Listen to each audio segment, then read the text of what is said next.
Para falar sobre a importância dos municípios e discutir um pouco mais sobre mutação constitucional, teremos a presença do professor Carlos Eduardo Marques, especialista em Direito Constitucional, mestrando em Direitos Fundamentais, advogado atuante em Direito Público, Constitucional e Administrativo, autor do livro O Fortalecimento dos Municípios como Solução para o Brasil.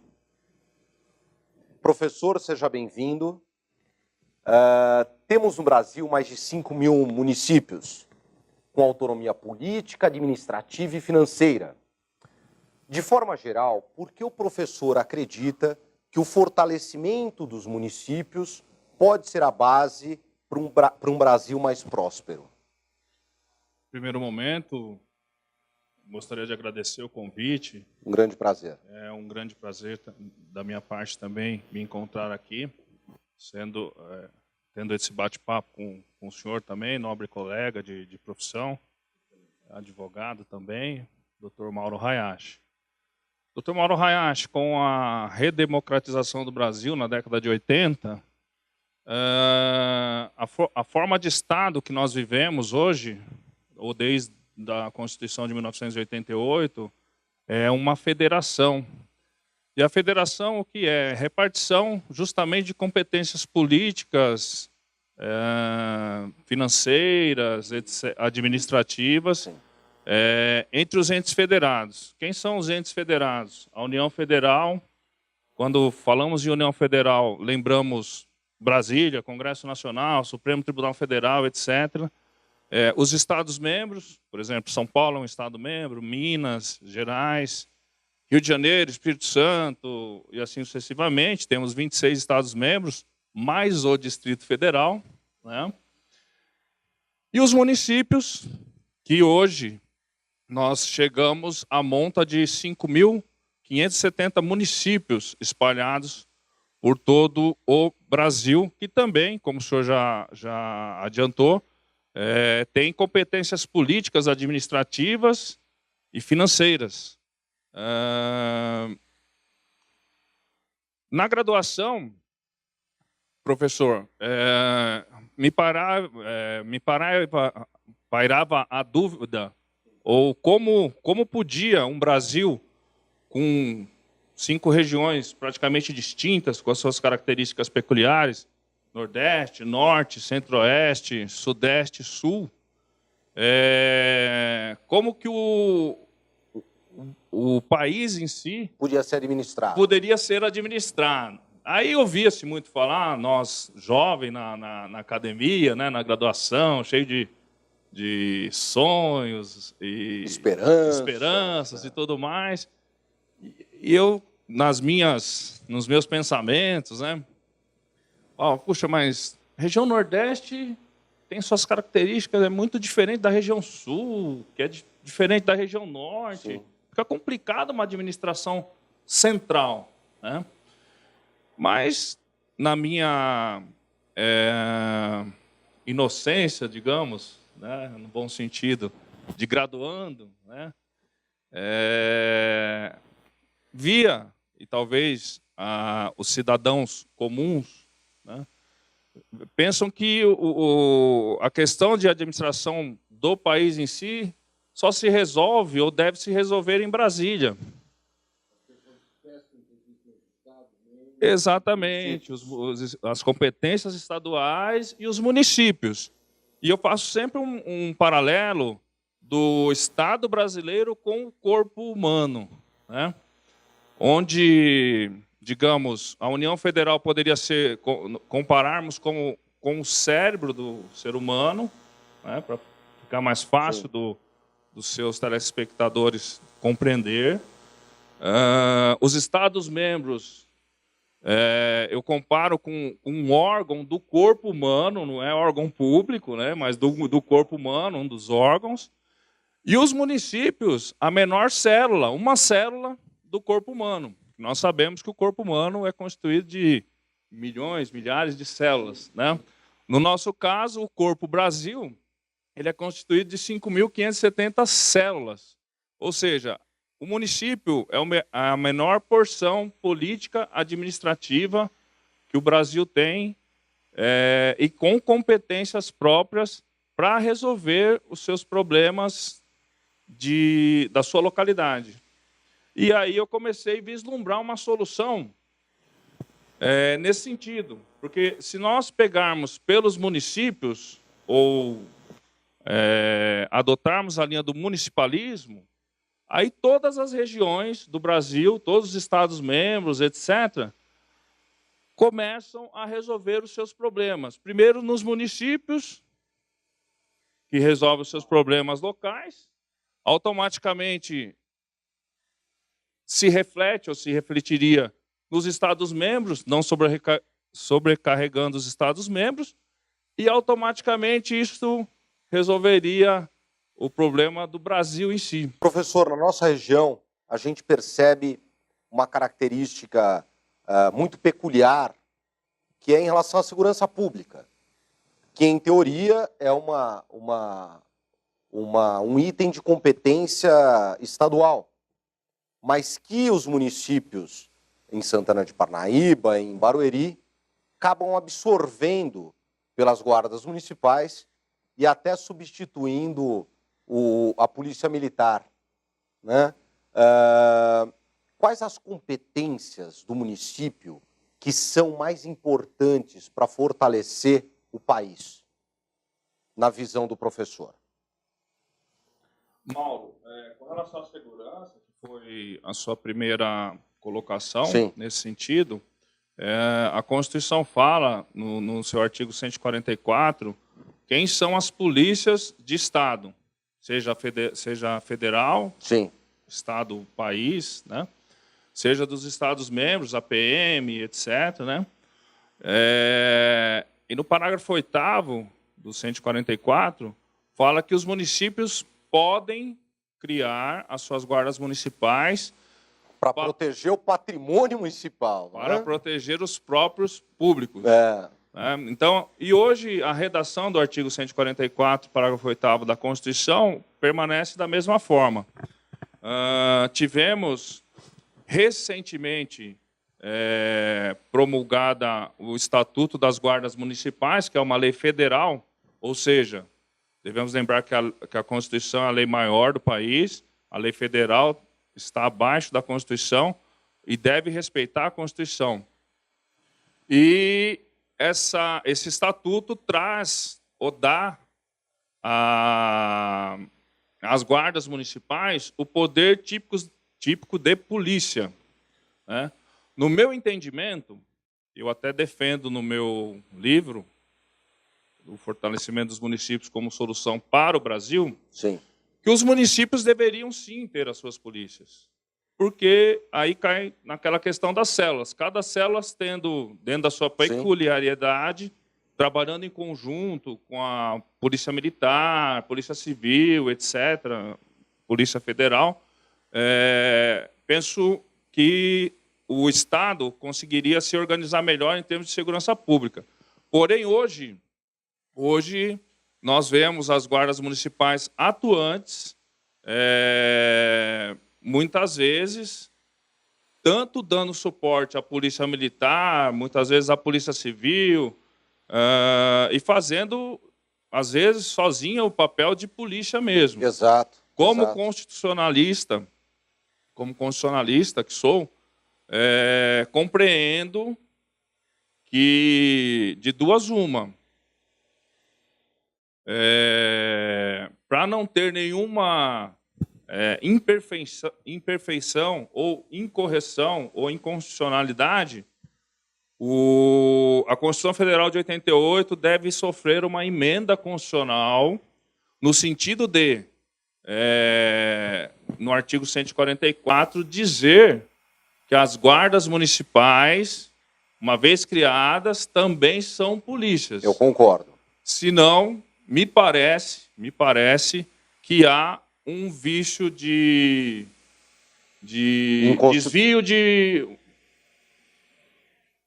Não é o desvio de função maléfico, mas claro.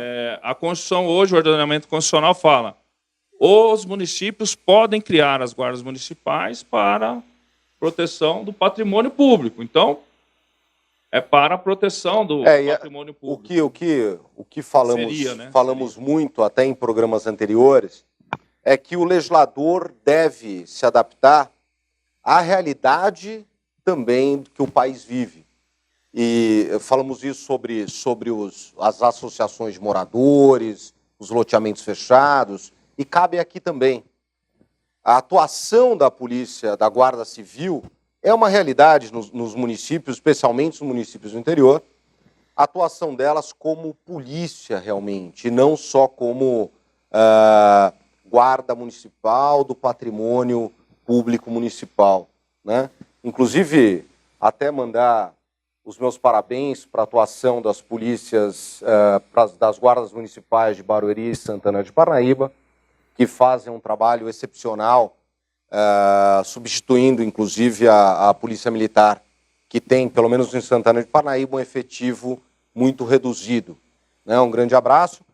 E, olha, uma curiosidade, eu recebi um vídeo ontem de que o comandante da Guarda Civil Municipal de Pirapora do Bom Jesus, que também nos assiste, foi preso outro dia, porque fazia parte de uma quadrilha que assaltava chácaras, enfim.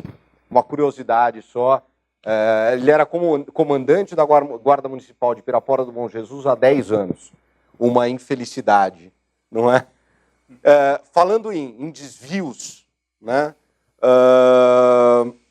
No interior, existe uma barreira que não acontece normalmente com tanta intensidade no governo, na União e nos governos estaduais, que é a grande interferência da política no dia a dia, nas votações, nas eleições, fazendo com que grande parte das câmaras municipais sejam ocupadas por indicados do próprio prefeito, do chefe do executivo municipal.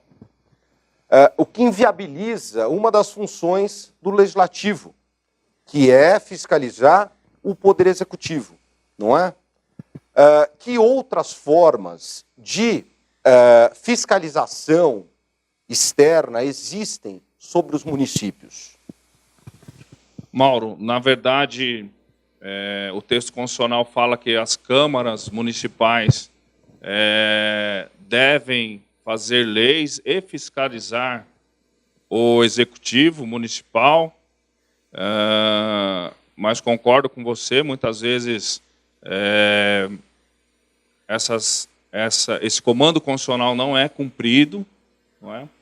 E a fiscalização dos atos do executivo em termos externos, primeiro, o cidadão também tem que se conscientizar que nós vivemos numa república federativa do Brasil, ou seja, de coisa pública, né? E ele é o primeiro fiscal de todos os atos, seja do legislativo, do executivo, do judiciário, da república, porque todos esses poderes existem para administrar, gerir, né, a administração pública. Num segundo momento, ainda como forma de Estado, temos o próprio Ministério Público, que também tem competência de fiscalizar, ainda que como custos legis, né, fiscal do cumprimento da lei, e ele, tendo ciência de autoria, materialidade, indícios de autoria, materialidade de crimes, inclusive de improbidade administrativa, etc., ele tem competência e dever de instaurar o devido inquérito policial, se for o caso, depois ingressar com a ação penal competente e assim por diante. E, em termos administrativos, ainda temos o Tribunal de Contas do Estado. Os municípios não têm esses tribunais de contas, com exceção do município de São Paulo e Rio de Janeiro, que já tinham antes da Constituição de 88, e assim permanece até os dias atuais. Porém, os municípios hoje as contas dos municípios são fiscalizadas auditadas pelo Tribunal de Contas do Estado. Mas lembrando que o parecer prévio do Tribunal de Contas do Estado, se colocado em votação na própria Câmara Municipal, Exatamente. e aí pode virar, né, um círculo vicioso, por 2/3 da composição da Câmara, se eles entenderem que o Tribunal de Contas, em tese, não tem razão ou não cumpriu sua função, é uma espécie de derrubada da tomada de decisão. Fragiliza as decisões dos tribunais de contas. E um outro instrumento que é muito importante, e penso que deve ser muito mais utilizado pelos cidadãos, são as ações populares, que, inclusive, o Constituinte originário coloca como direito fundamental do cidadão. Ele não precisa, num primeiro momento, de advogado, basta ele verificar o desvio da função pública, do meio ambiente, tem todas essas situações bem descritas no artigo 5º da Constituição, que ele pode ingressar com uma ação popular visando a anular esse ato. Também uma curiosidade, né? Que a filha do Roberto Jefferson, né? Sim. Anteriormente indicada para ocupar o Ministério do Trabalho, hoje deputada federal, não foi, o desfecho dela não ocupar o cargo de ministra de Estado começou por meio de uma ação popular. Sim. E aí foram ingressando e outras instituições também tomando corpo, e aí a coisa foi se avolumando até que culminou na desistência da indicação dela. Então, veja, uma ação popular que o cidadão comum pode ingressar, mexendo, inclusive, com ministros de Estado. É importante para o telespectador entender que a democracia não é exercida somente pelo voto. Exatamente. Não é verdade? Também tem outros meios de exercício da democracia. Sim, sim. Doutor, gostaria de falar mais alguma coisa sobre o município? Sobre o livro, sobre o conteúdo do livro que o doutor é autor, enfim. Sim. Na verdade, deixar também fazer esse contraponto, doutor Mauro, que nós temos essa tendência de criticar muito a administração pública, etc., e realmente tem suas mazelas, ninguém aqui também está sendo defensor de um lado ou de outro, digamos, se é que tem lado, né? Porque tudo é administração pública em bem do cidadão. Deveria ser, né? Mas que o cidadão também tem que se conscientizar do poder que ele tem e o exercício da cidadania, democracia e o bem-estar da polis, ou seja, da cidade, do município, também depende da atuação ativa dos seus cidadãos. Não adianta ficar só reclamando. Com certeza. E apontando erros, querendo ser o julgador, mas se nós não fizermos nossa parte como cidadãos ativos. E concordo contigo que ter a democracia, viver em democracia, a república, o cidadão também tem que fazer a sua parte, não depender só dos governos. Excelente. Então, encerramos o primeiro bloco, voltamos daqui a pouco falando um pouco sobre Constituição Federal. Um grande abraço.